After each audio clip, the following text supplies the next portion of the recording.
ए ma'am साहब इधर आइए। हेलो, इधर आइए। ऐसे काम नहीं चलेगा। कहते हैं तुम्हें देखेंगे सितारे तो जिया मांगेंगे। कहते हैं तुम्हें देखेंगे सितारे तो जिया मांगेंगे। तुम्हारे ए मैम साहब, तुम्हें देखेंगे सितारे तो जिया मांगेंगे। तुम्हारे इन जुल्फों की फटा हवा मांगेंगे। अपने कंधे से दुपट्टा ना सरकने देना। अपने कंधे से दुपट्टा ना सरकने देना, वरना छल्ली गांव का बूढ़ा भी जवानी का छुआ मांगेंगे। तो ऐसे नहीं चलेंगे। भद्रा रहे लंदन माथे चंदन करेला। भद्रा रहे London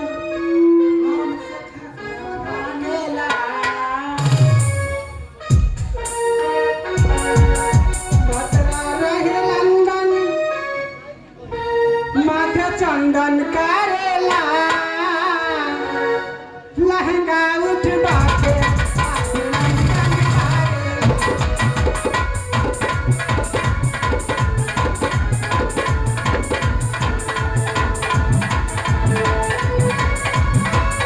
hello hello hello hello hello, यह है फैजी यादव जी।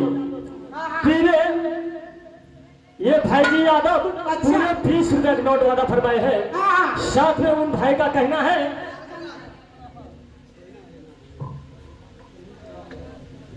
जी हाँ जी साहब ने दिया रुपया साहब के हेलो, नमस्कार करती हूँ। ये भाई साहब का क्या कहना है? क्या कहना है कि तुझे तो मैं फूल कहूंगा, तुझे तो मैं फूल कहूंगा, और चाटूंगा तो नमकीन कहूंगा। ये भाई साहब का कहना है तुझे देख को मैं फूल कहूंगा और चाटूंगा तो नमकीन कहूंगा। और रात में एक बार सो जाओगी तो कसम से मेरी जाने मन तुझको ताजमहल कहूंगा। भद्रा रहे लंदन माथे चंदन करेला। लहंगा उठवा के अभिनंदन करेला। सखी हो लहंगा उठवा के अभिनंदन करेला। भद्रा रहे लंदन माथे चंदन करेला। भद्रा रहे लंदन माथे चंदन करेला। लहंगा उठवा के अभिनंदन करेला।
हेलो आप जो छे नाचे शुरू हेते ये है लालू यादव जी पूरे 100 रुपया नोट वादा फरमाए हमारे पार्टी को।